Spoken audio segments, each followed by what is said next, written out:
আপনি ফাঁকফোকর দিচ্ছেন কেন? আপনারা একেবারে কমপ্লিট হইলে এরা ঢোকে কিভাবে? 111 আসলো কিভাবে? ইউনূস সাহেব বসলো কিভাবে? হাউ? ইউনূস সাহেব তো মঙ্গল গ্রহতে আসে নাই। আপনারা রাজনীতিবিদ ক্ষমতায় ছিলেন, তাহলে আপনারা রাজনীতিবিদ কি রাজনীতি করছেন যে তৃতীয় ব্যক্তি ঢুকতে পারে আর আমরা নির্বিকার তাকায় তাকায় দেখতেছি? একদিকে জাতীয় ঐকমত্য কমিশন নিয়ে যেমনটি আসলে বিএনপি প্রশ্ন রেখেছে, তাদের নিয়ত কি, বর্তমান বাস্তবতা বিবেচনায় আপনার অবজারভেশন কি বলে? সংস্কার কি জাতীয় ঐকমত্য কমিশন রাজনৈতিক দলগুলোর উপর চাপিয়ে দিচ্ছে, নাকি বিএনপি ছাড় দিতে চাইছে না?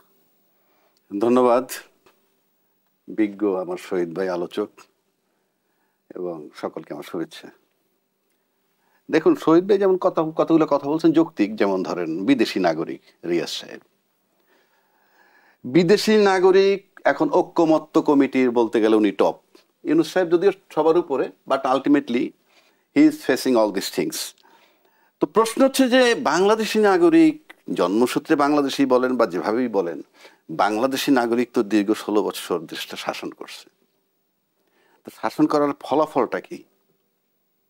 এই যে শাসন করলো, উনি তো পিওর বাংলাদেশি, তার শাসন যে করছে ফলাফলটা কি?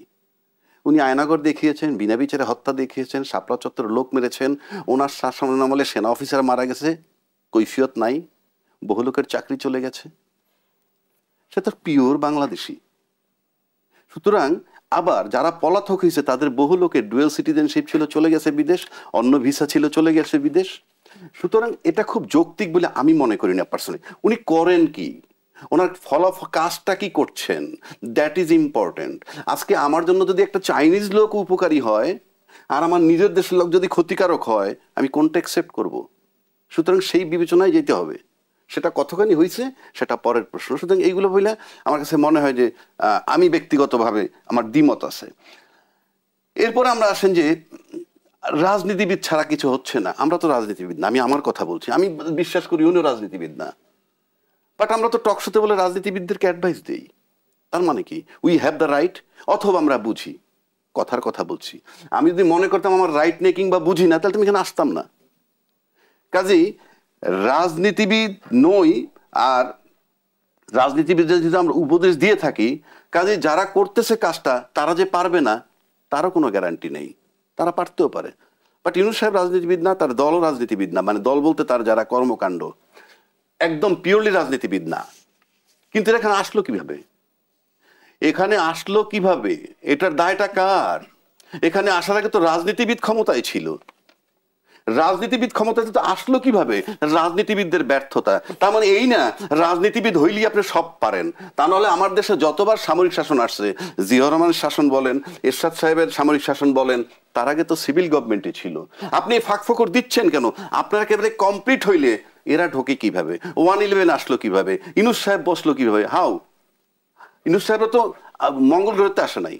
আপনারা রাজনীতিবিদ ক্ষমতায় ছিলেন, তাহলে আপনারা রাজনীতিবিদ কি রাজনীতি করছেন যে তৃতীয় ব্যক্তি ঢুকতে পারে আর আমরা নির্বিকার তাকায় তাকায় দেখতেছি? কারণটা কি? ব্যর্থতাটা কার? টোটাল দায় রাজনীতিবিদদের। আজকে দেশের যে সিচুয়েশন সেটার দায় তাদের। আপনাদের কারণে তারা আসছে, ইউনূস সাহেবের কারণে XYZ আসে নাই, কিংবা সামরিক শাসকদের কে কেন্দ্র করে অন্য কেউ আসে নাই। আপনাদেরকে রাজনীতিবিদদের রাজনীতিকে কেন্দ্র করে জনগণ এবং রাজনীতিবিদদের ভিতরকার যে আচরণ বৈষম্য বা দ্বন্দ্ব, লড়াই, অন্যায়, অবিচার, সেই সুযোগে তারা আসছে। তাহলে রাজনীতিবিদরা কি রাজনীতি করেন? এখন পর্যন্ত তো কোনো গুলির অর্ডার আসে নাই, কোনো লোক। ত্রুটি যদি রাজনীতিতে থেকে থাকে তাহলে রাজনীতি সংস্কারটা করবে কি? সেইটাই বলছি, রাজনীতি সংস্কার আপনার রাজনৈতিক দলকে যদি করতে দেন, সে তার দিক টানবে। এমন একটা লোককে দিতে হবে যে এটা করতেছে, আমাদের কোঅপারেট করতে হবে। যেমন এই বাংলাদেশের প্রথম একটা সরকার আমি দেখলাম, যেই সরকারটা একটা সিভিল গভর্নমেন্টের সরানোর পরে একটা পিওর সিভিল গভর্নমেন্ট দায়িত্ব নিছে, পিওর সিভিল। আবার পিকুলিয়ারিটি কে জানেন? বাংলাদেশের ইতিহাস না, কোনো পৃথিবীতে আছে কিনা আমি জানি না, যে একটা সরকারের অর্ধেক হইল স্বৈরাচারের দোসর প্রেসিডেন্ট চুপ্পু সাহেব, শাহাবুদ্দিন সাহেব, আর এক পাশে হইলেন ইউনূস সাহেব। এই সরকার তো আমার জন্মের পরে দেখি নাই, পৃথিবীর কোথাও আছে কিন্তু তাও আমি দেখি নাই। লোকটা কাজ করবে কিভাবে? Civil government, pure civil. এর আগে 111 হয়েছে, এটা প্রত্যক্ষ না পরোক্ষভাবে আর্মি সরকার। কিন্তু এই একটা সরকার, এখানে কিন্তু কেউ দায়িত্ব নিছিল 3 দিনের জন্য, যে আমি দায়িত্ব নিলাম সমস্ত হত্যার, প্রতিটা হত্যার বিচার করব। কেউ কেউ বলে 5 থেকে 8 তারিখ পর্যন্ত সরকার ছিল না। It is wrong. Somebody took the responsibility, যে আমি দায়িত্ব নিলাম। কিন্তু তারপরে তিনি ইউনূস সাহেব আসার পর হয়তো চলে গেছেন, কিন্তু সরকার এখন আসুন সংস্কারে। আপনি বলছিলেন যে এমন কাউকে সংস্কারটা করতে হবে যারা রাজনীতিবিদ নয়, যারা এখন করছে, যার রাজনৈতিক অভিলাষ নাই, 1 2 নম্বর সে তার দল টানবে না, পক্ষপাতিত্ব করবে না, কারণ আপনি তো একটা সুস্থ গণতন্ত্র ফেরত চান। অন্তর্বর্তী সরকার দায়িত্ব গ্রহণ করেছে, অন্তর্বর্তী সরকার দল নিরপেক্ষ সরকার, অরাজনৈতিক সরকার, তারপরে রাজনৈতিক দলগুলো পূর্ণ আস্থা রাখতে পারছে কি? গতকাল বিএনপি স্থায়ী কমিটির সদস্য সালাউদ্দিন আহমদ বলেছেন, সংস্কার এখন এমন অবস্থা হয়েছে, আমি প্রধান উপদেষ্টাকে বলেছিলাম একটা কবিতাই লিখে ফেলেন, হে সংস্কার তোমাকে পাওয়ার জন্য আর কতবার আলোচনা করিলে, খানা পিনা খাইলে সংস্কার পাওয়া হবে। তার কথা অমূলক না, সে পলিটিশিয়ান, তার মতনই বলছে, কিন্তু আপনি কত বেসিক জায়গায় আসেন। সংখ্যানুপাতে আসন চাচ্ছে কেউ কেউ, আবার কেউ কেউ বলছে যে না, ওভাবে না। বেসিক জায়গা, প্রধানমন্ত্রী আর রাষ্ট্রপতির ক্ষমতার ভারসাম্য। আচ্ছা, আপনি যদি পার্লামেন্ট নির্বাচন হয়, সেই পার্লামেন্টে যদি দেখা গেল 200 সিট পাইলো একটা দল, 200 সিট পাইলো, সংস্কার করলো কি? প্রধানমন্ত্রী আর রাষ্ট্রপতির ক্ষমতার ভাগাভাগি, একে অপরকে ছাড়া চলতে পারবে না। কিন্তু একটা দলীয় সরকার যদি মানে ভোট করার পর যদি 200 সিট পায় একটা দল, তারপরে যদি রাষ্ট্রপতি নির্বাচনে সদস্যরা করে, তাহলে সেই রাষ্ট্রপতি আর প্রধানমন্ত্রীর ভারসাম্যের সমস্যা মানে আর ঝামেলা মানে থাকলো কোথায়? দলীয় প্রধানমন্ত্রীও দলীয়, তাদের ভোটে যদি রাষ্ট্রপতি হয়ে যায়, তাহলে দুইজনের ক্ষমতা ভাগাভাগি করে লাভটা কি?